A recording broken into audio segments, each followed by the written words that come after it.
Let's get started. Okay, so thanks everyone. We're honored and intimidated to follow what was a pretty outstanding panel previously. So the bar's been set high. Maybe the first place to start is to say a huge thank you to Mayor Baraka for his leadership and the work of his team. Really amazing.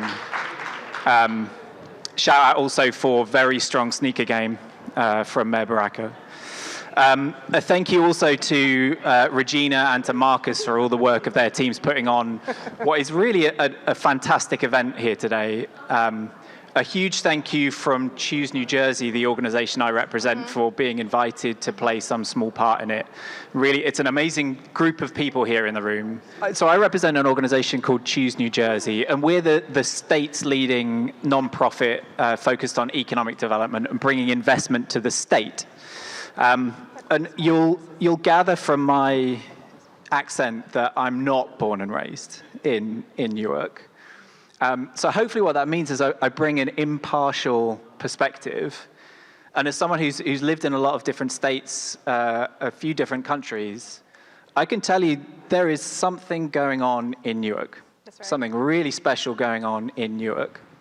There's something pretty special going on at Dina's restaurant, Cornbread. If you've not been, I thoroughly recommend you go.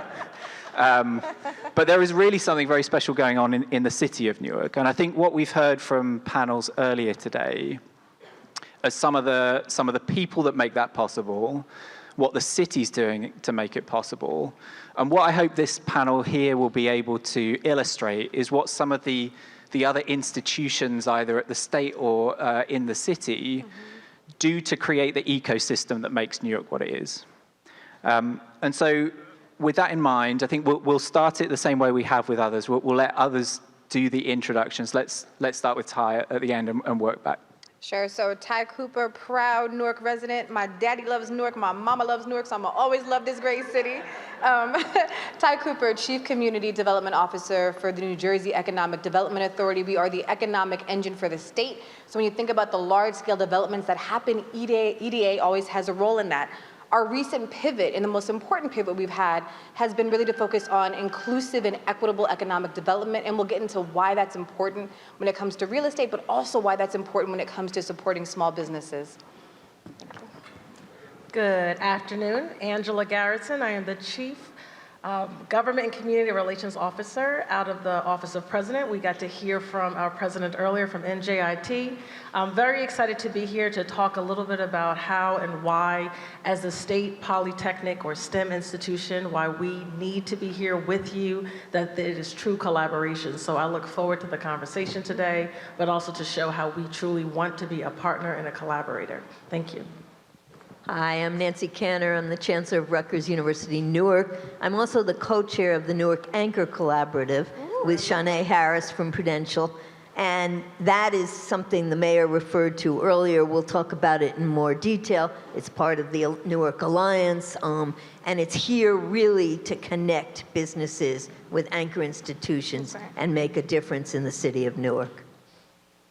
And I'm Evan Weiss. I'm the CEO of the Newark Alliance. We are the collection of the major corporations, hospitals, art centers, universities, property owners, everyone that is committed together for inclusive economic growth in the city. Chancellor Cantor is a board member of the Alliance, also a member, as is Angela Garrettson from NJIT. Adina is a new board member of the Alliance. We're very excited to welcome in. We do a lot of work, but I think the one we'll spend the most time on today, Chancellor Cantor already referenced, which is the Newark Anchor Collaborative, how we get our institutions to collaborate and work together on some of the biggest problems that the city is facing. Well, so maybe with that in mind, let's do this as a double-header question to start with. So to Chancellor Cantor and to Dr. Garrettson, to the two of you, what has made your institution an anchor institution in the city? And how has the institution's partnership with the city assisted business? So I'll start. Yes, please. Okay. So we see ourselves absolutely, completely as not just in Newark, but of Newark. And what does that mean? That's the anchor institution in us, if you will. We're not just haphazardly here, and we're not going anywhere. We are defined by our relationship to Newark. That comes in three parts, I would argue. It comes in our commitment to social mobility. So we have a tremendous commitment to the talent pool in our backyard. That's right. We do tremendous financial aid for Newark residents. Our Honors Living Learning community, which is a nationally known Honors Living Learning community with residential scholarships, is over 50% residents of Newark in it. We create through Braven, through our collaboration with Braven, we place our Newark residents and all of our students in internships, and we create a kind of stackable set of institutions with all the other big anchors in the city to make sure that our students are 6 months out just absolutely landing incredible jobs. We have the talent pool for your businesses, and we see ourselves as committed to that for the future. The second spoke of what we do as an anchor institution is indeed that our scholars are producing research that can connect to growing businesses and equitable economic development in Newark. So, for example, we have our local supply chain resiliency center where Kevin Lyons, phenomenal business school faculty member, produces a map of all the local businesses and then all the anchor institutions' procurement needs.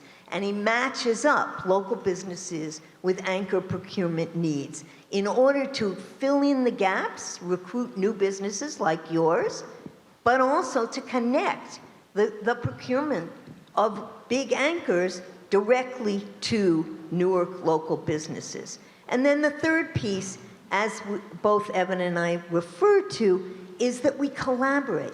None of this can happen alone. This was said earlier. It's a village. Yep. And Newark is I've worked in a lot of places. Newark is an amazing village. Everybody is out to collaborate. Everybody knows we can't change the map. We can't take down those walls around opportunity by ourselves. And you heard how President Lim immediately referred to us, and we refer to them. right. You don't find that in a lot of cities. You find competition.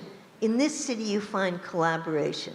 The Newark Anchor Collaborative is really unique. It's got 19 anchors sitting at the table, leaders of those anchors sitting at the table, committing, as the mayor said. We initially got together to do Hire, Buy, Live local, but now we're doing a racial equity lens on everything we do. We're thinking about the ways in which we can really expand the opportunity.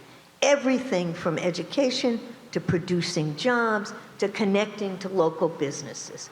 And I can go into more detail about that later. And I love to just hear Nancy because her true passion really, it shows through the leadership that she's been able to provide to all of these institutions and continue. So we really thank Nancy for just having the vision and truly getting us all on board in so many of our institutions. And we love when we're in the room because oftentimes a lot of the local businesses have different challenges than the universities. But as a university, I do stand proud to say I want to share a couple of examples of how we work with local businesses. One of them, we work with our neighboring church, Metropolitan Church. We provided technical support. So we like to be given challenges, and we have our students step in, and often with our faculty, to actually come up with solutions. So our students took on looking at the entire technical landscape of how Metropolitan was operating, and were able to actually come up with a plan, work with the deacons, the younger people, the elders, and that's what we like to do, meet folks where they are, but truly be able to deliver a solution. Because a lot of times in these universities, we don't know how do we engage the folks who are at different levels, but we like to come through the Office of Government and Community Relations to identify how do we solve a lot of the pressing issues that may seem minute, but as a local business, you never know if you get a team of students that are from engineering or architecture or or School of Management, we really want to make sure that we can provide those resources. Another example that I want to share, there was a homelessness project that came from our School of Architecture. And these students came up with such an amazing project that the mayor and many of his leaders came and listened to their presentation, and it's now being implemented in the city of Newark. So these are things that are tangible, so that we could really look at, here are some of these pressing issues that are happening that impact all local businesses. And then the third or fourth, I'll kind of combine them. We actually were the site for a COVID testing site, one of the largest ones. We worked with not only the governor's office and the mayor's office, but also the White House. So it was a White House initiative. But again, how does that impact local businesses? We wanted to make sure that the individuals who have to work and had to be on the front lines during COVID, that we were really there as a resource. So we really want to be solutions-based. But when you do that, you get to also engage folks who you don't always get to see all the time, and you get to really open up the landscape, so to speak, at this university to say, how can we be a partner? Because it's one thing to say we are external and or our different local businesses are external, but in our work, we like to say we have partners that we want to stand with, not against. And I just want to also share some data points that's important to this conversation. When you think about this past fall semester, we had 17% students from this fall who were Asian, 22 Hispanic, and less than 9% of our students are Black. So if you really listen to those numbers, 17, 22, and 9 in this area, we only have 9% of our students who are Black. So we really want to think about how do we create opportunities not just to support or help our local businesses, but are we providing programs? Are we providing trainings? Are we really advocating? So when we have programs such as this on campus, or extend ourselves to make sure that we really are a resource, because it's one thing to talk about it, Nancy, and it's another thing to do it.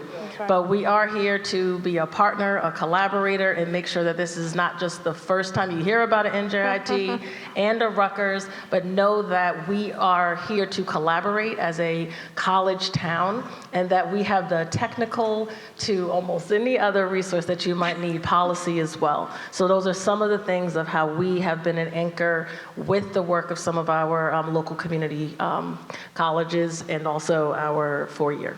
Thank you. Well, that's fantastic. Thank you. Turning to Ty, so thinking about, and we heard it a little bit in the previous panel, that the role that programs and incentives can play in attracting business and supporting businesses to grow. Could you give us some examples of some of the state programs that businesses can tap into if they come into the city? No, I mean, specifically focusing on businesses, it's really exciting the work that we're able to do. And I think there's been such a huge explosion of support for small businesses, especially after COVID, and so many other things have laid bare how many discrepancies exist and how many disparities exist, especially support for Black and brown businesses. So EDA has been known for the work we do around venture capital.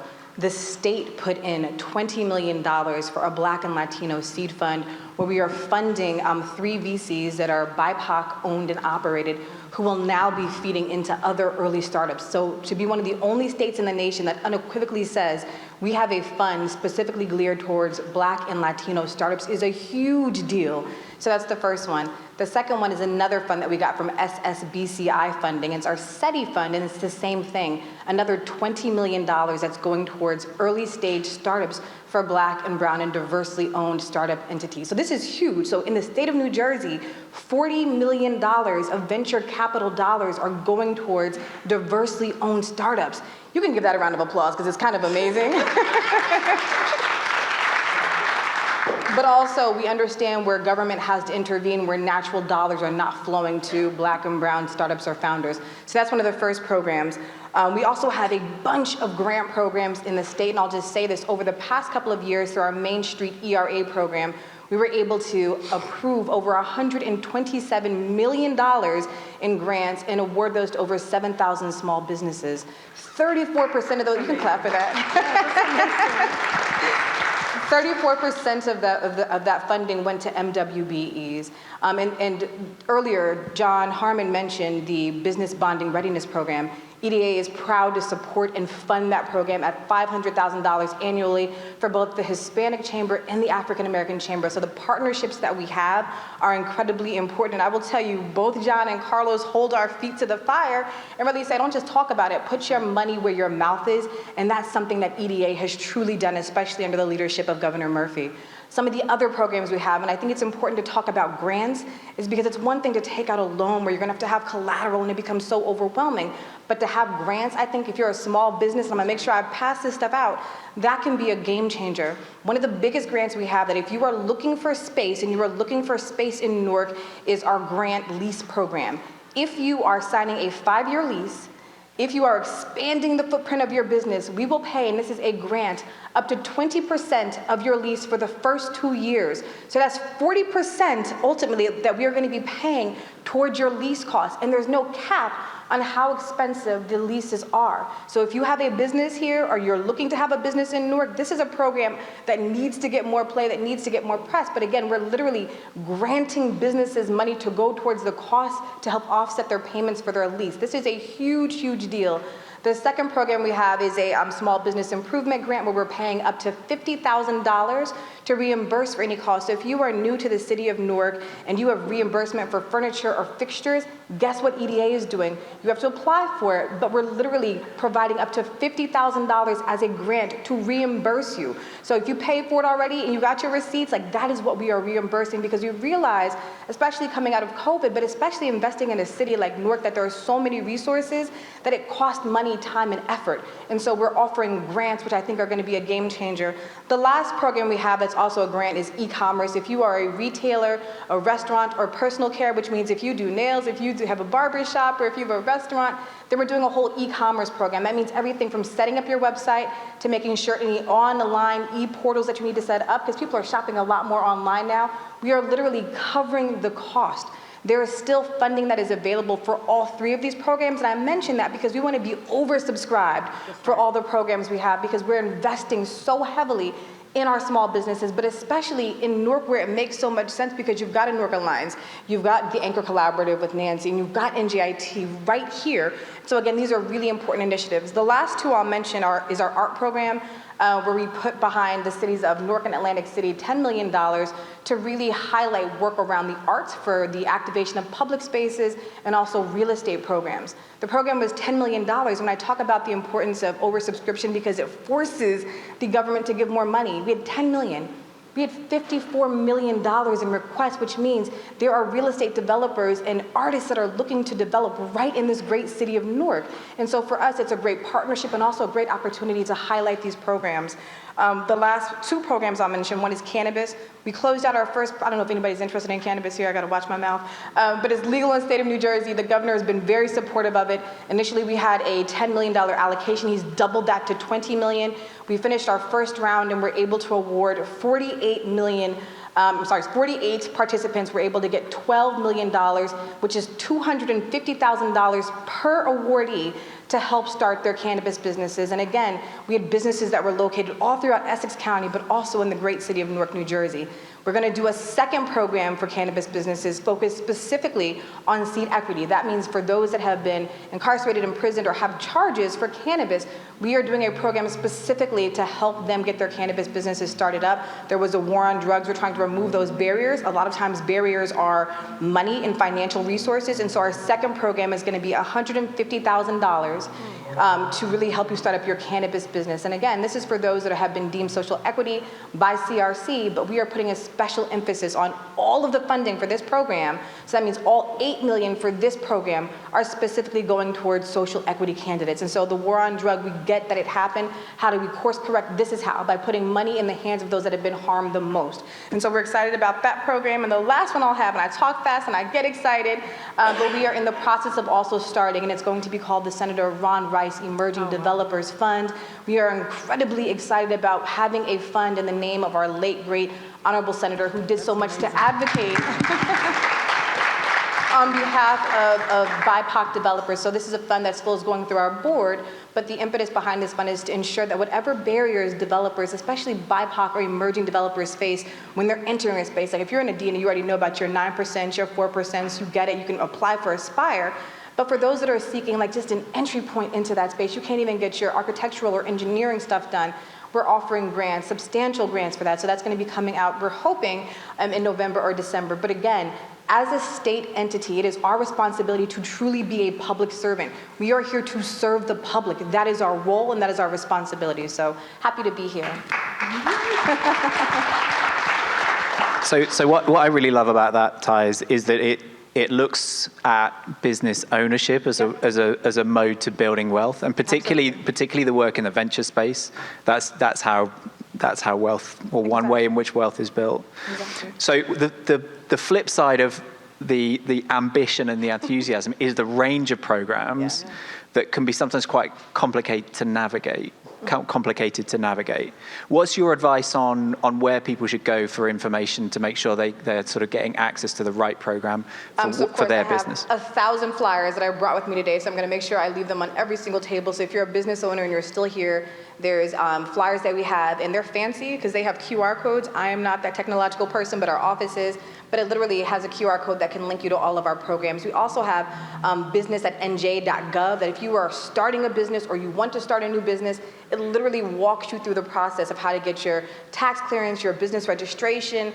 You can do all these things, but you have to have your paperwork right. So business.nj.gov is a great resource for that. And then again, selfish plug, njeda.gov for any of our tax incentive programs or any of our business programs. Those can all be found on our website. So njeda.gov and then also njbusiness.gov, and I'll have 1,000 flyers. But do your research, do the work, and we are always out here trying to make sure folks know about every program and every resource we have, because again, our goal is to get as much resources out the door to help people as possible, because the ROI is truly beneficial for us as an entity. So, thanks, Ty. Thank you.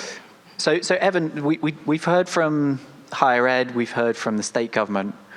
What about from the perspective of your organization? How do you fit into the ecosystem in Newark?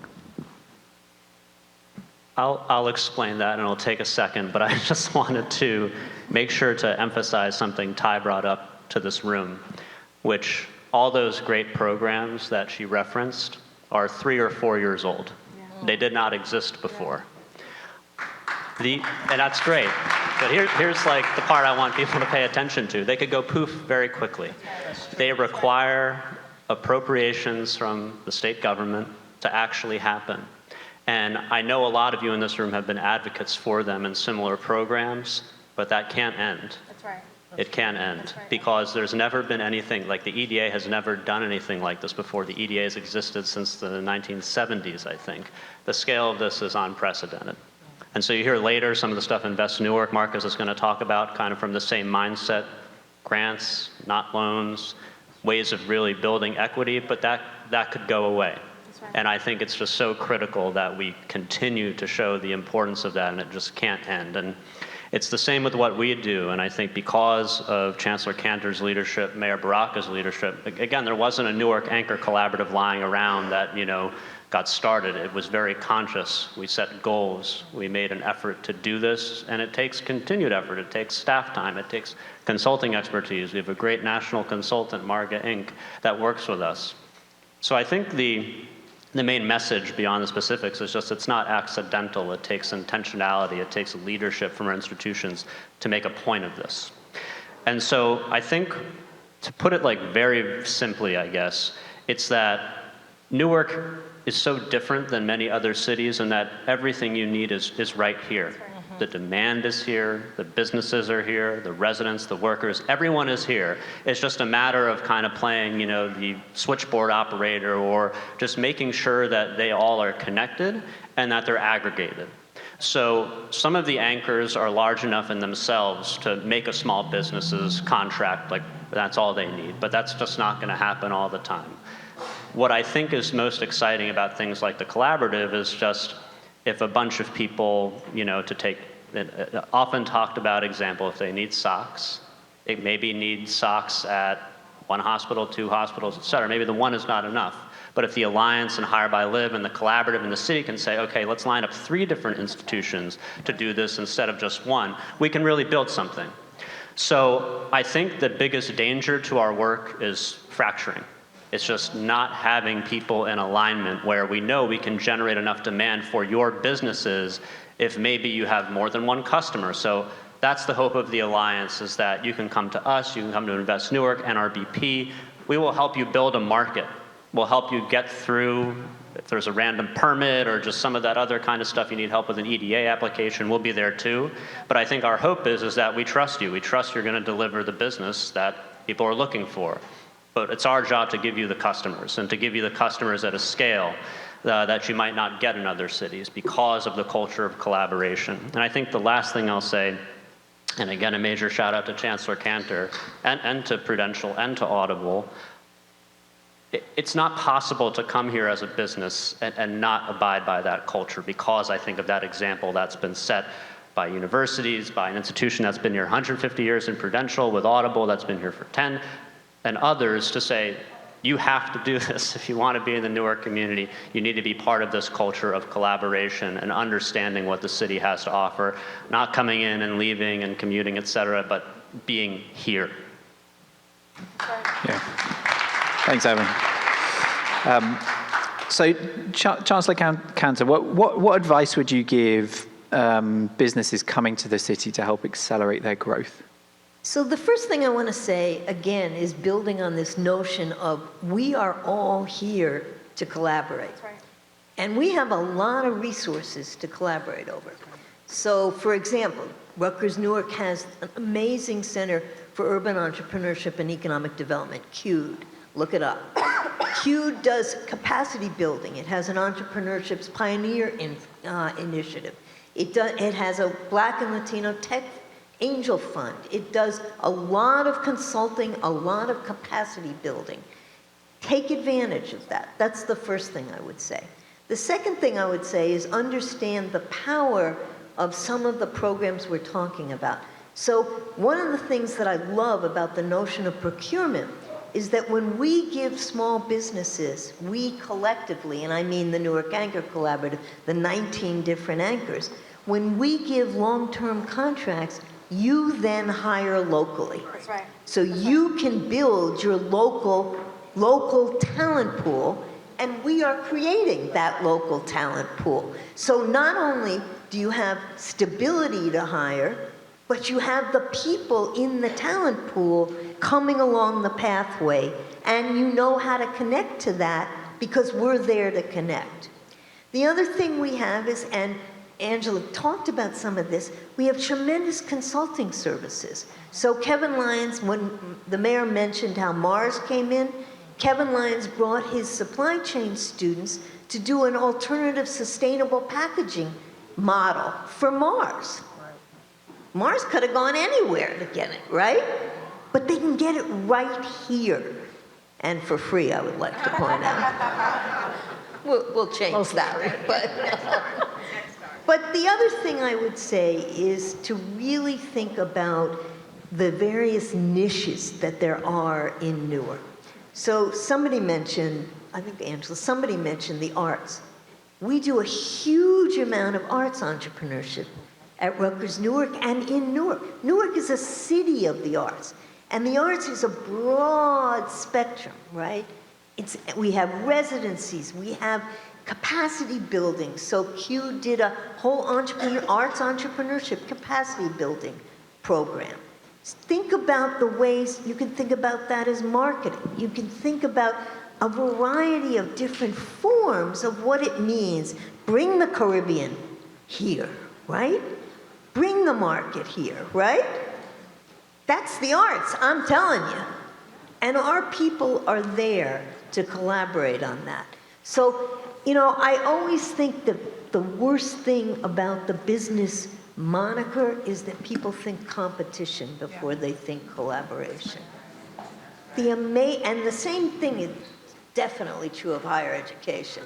I mean, if we start doing our rankings, we could be here all day doing that, right? Rankings.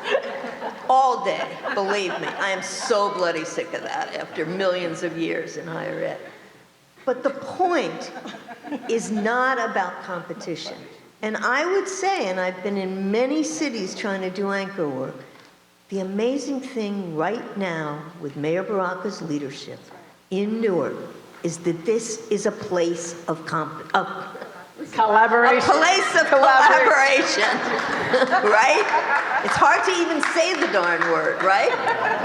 We're so used to the opposite. But the fact is, this really is a place of cooperation and collaboration. And everybody wants to help the other one out. Even when you're both doing coffee shops, everybody wants to help the other one out. You might be looking at the way they're marketing and think what you're going to do, and then you'll get our marketing students, and they'll get in there and they'll make it better. But it's all collaboration. And I just repeat that over and over because I think we're not yet aware enough. We don't market enough Newark as the place of collaboration. To me, that is the advertisement for Newark. 100%. Yeah, I think that's so true. So I made eye contact with Shoshana, which means what I'm going to do one more question and then throw it open to the floor. Is that all right? Perfect. Great. So throwing it over to Angela. Can you give us some examples of some of the services that NJIT offer to local businesses in the city?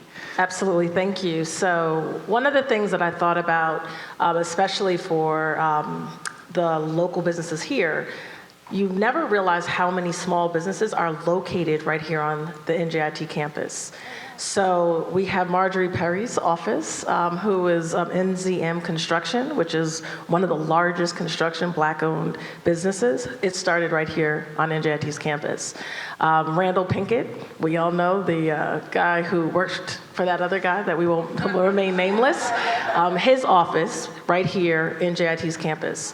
And not only those names that we may be familiar with, but there's also a lot of folks we're not familiar with, technical companies, companies that really have a major and significant impact in this area. So when you think about how can I be a part of NJIT or NJII or VentureLink, some of these different components of NJIT, we actually have the services, the space, the place. Even if you just need a mailbox, we have that too. So a lot of times we don't realize that our universities truly have the capacity to not only help us to grow, but it also is a network of resources that really are untapped. So it's one thing that I really wanted to share, that when we think about, we've heard about the makerspace, whether you're tinkering to try to expand your product, we also can work with you to expand and do manufacturing. So there's so many resources that are right here at the university level, but again, when you think about how many people actually leverage and utilize it. So those are the things that I really want to have as a takeaway for everyone, that those are two things that I really want to make sure that we recognize. And again, it's obvious that we are an academic institution, we do a lot of technical support, but other support, but it is important to understand when we say we want to collaborate, we're not just talking about with the local small businesses, but we want to also leverage and connect you to industries. Some of the largest industries in our state that we talk about, the verticals and the horizontals, are really going through, I would say, the heartbeat of the city of Newark, whether that's transportation, distribution, innovation. All these things are happening right here in the city of Newark, and all roads and air and sea all lead here. So we really want to make sure that you leverage the higher education institutions, because we truly are here a value add, and that ROI for your companies, whether it is a small mom and pop or one of the largest distributors in the state, we could truly be a true partner. So we want the collaborations, again, not just in name only, not just because we want to put your name down, but we need to start understanding that when we engage these corporations, industries, some of your most significant engineers started right here at NJIT. So passion, commitment, and expertise and And abundance by the way, we on went to the the panel. same school early on, so it might be contagious. We could probably keep going all day, but I know that we're not supposed to. So we're going to throw it open to the floor for a question. We'll be guided by you, Shoshana, on how many we've got time for. Awesome. Okay, you had a question. Hi again, my name is Shanice Fish, and I am trying to bring a Caribbean market with, I'd say, a Caribbean experience. And I would like to know how I could collaborate with the schools to do this. I want my market to be a Caribbean theme, educating people about the food. So there will be interactive, maybe a pirate saying, you know, welcome to Jamaica. This is the capital. This is the national food. It came from South Africa during the, you know, give a little bit of history about the food in each island and where it come from, how to use it, develop your menu or whatever you want to do with it. How do you guys think I could work with at either school to make this possible? So I'll jump quickly, and I know Angela will have something to say too. Our arts, culture, and media faculty and students would be perfect collaborators to really both spread the message, do the consulting with you in terms of making the connection, and then we have an incredibly diverse student body. We're one of the most diverse universities in the country, literally. And many of our students come from backgrounds that it will be their lived experience that can connect and can produce the kinds of work you need. And I'll just quickly add and say that I would love your concept to be one of our students' senior projects, where they would then present in front of you and give you ideas. And a lot of times that sometimes yields probably some amazing results. But that way you can have a diversity of thought. But that would be something I would suggest right away, because we come up with a concept, share it with one of our professors, and it is a collaboration between several different types of majors. So it's not just coming from one thought process. So that would be another resource for you. Since we're pushing collaboration, we could do it jointly. And I like that even better. We probably do it the best. So we will work together to make something happen, and our colleague is here, so yes. We have one last question, and then we're going to go to final thoughts from our amazing panel. Thank you. Hi, my name is Maria Roberts, and I have to tell you that I had a train going back to Philadelphia at 2 o'clock. I canceled it. This is probably one of the best presentations and orientations I've been to in a very long time. I own a company. I've owned the company for 30 years. My friend over here, Melanie, and I are old school entrepreneurs. We started companies years ago when there was no money, there was no support.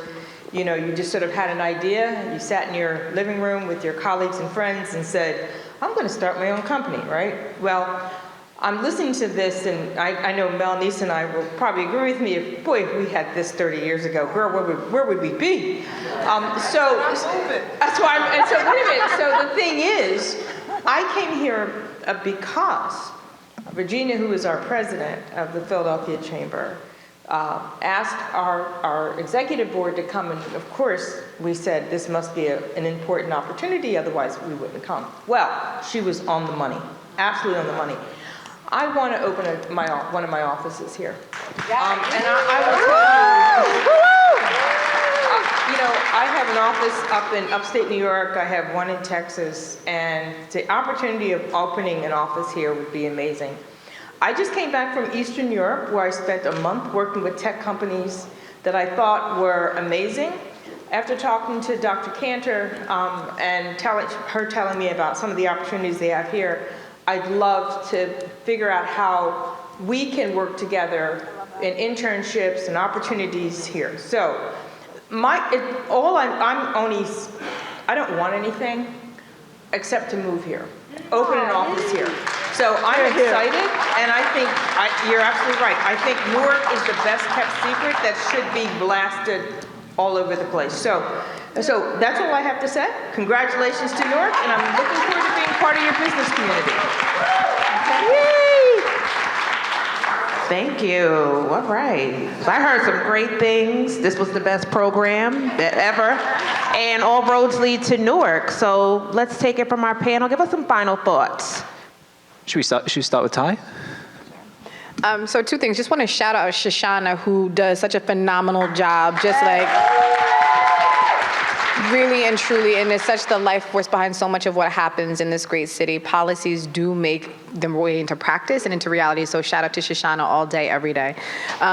In closing, I will just say, the reason this city is great is because of the people, it's because of this administration, it's because of the collaboration, and again, whatever we can do as a state entity to truly be public servants, to bring people to this great city, to showcase all the collaboration, to showcase all the opportunity.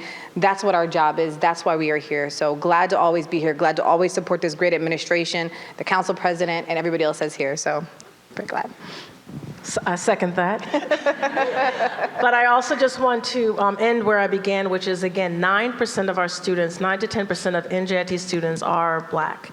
And I really want us to really digest and understand that number. And I want you to understand that we want to increase that number. Okay. And you can do that collectively by telling someone that, needs to go or is interested in going to a Polytech or a STEM institution. You can maybe come yourself. There are stackable credentials that you can all pursue. But it's also about being a part of this community, not just on these events, but we really want you to know that NJIT and this college town, we want you to experience the best of all of our institutions. And the only way we do that is when we show up. Right. Not when we're not present, but when we show up. So not just because we're going to a fundraiser or asking folks, some of the businesses for money, or you're asking for us, but we want you to come and support, whether it's our athletic teams, whether it's some of the just students who are celebrating something that's going to be noteworthy. We want you to really see us, because the more you see us, then our community as a whole will be able to see all of us. So thank you very much. So I would just say quickly, Angela just talked about stackable credentials. The other thing I want to say is stackable institutions. Oh, yeah. And that's actually what Newark really does well and what we all do. From big institutions, so we, for example, I'm pointing at Jeffrey Robinson, the provost, who runs this. We have a huge collaboration with Fiserv, big global fintech company, right? But what they're doing here is creating an inclusive innovation lab that then invests in small businesses here. And you're going to hear from one, I think, in the next panel that has had Fiserv investment in the auto repair business. So, right there, there's Hilda. So I think it's really important to know that there really is this opportunity to go from large to medium to small, and to go from intergenerational stackable talent that is coming here. And it's those two things that really make it different here from everywhere else. I'll be very remiss, and just a quick ad. I want to give a shout out to everyone who works at NJIT, who also made this program possible, from our tech team to my colleague from Diversity, Equity, and Inclusion, and everyone from our campus events. So just thank you. For me, I think you've heard all the awesome stuff, right?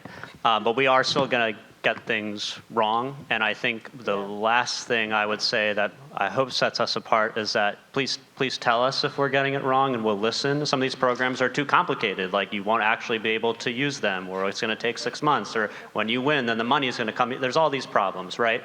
So I think we want to be very open to you to understand what we should continue to improve on, where we don't want to top-down design this amazing entrepreneurship program that then 2 people use. That's not victory.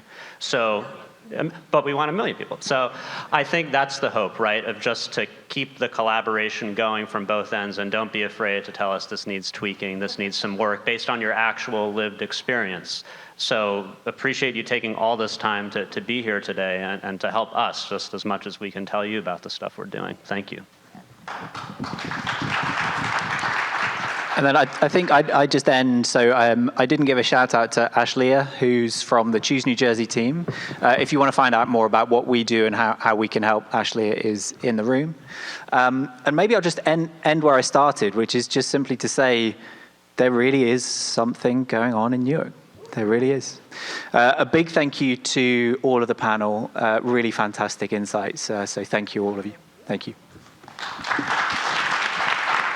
Let's give a round of applause for this amazing panel. Thank you.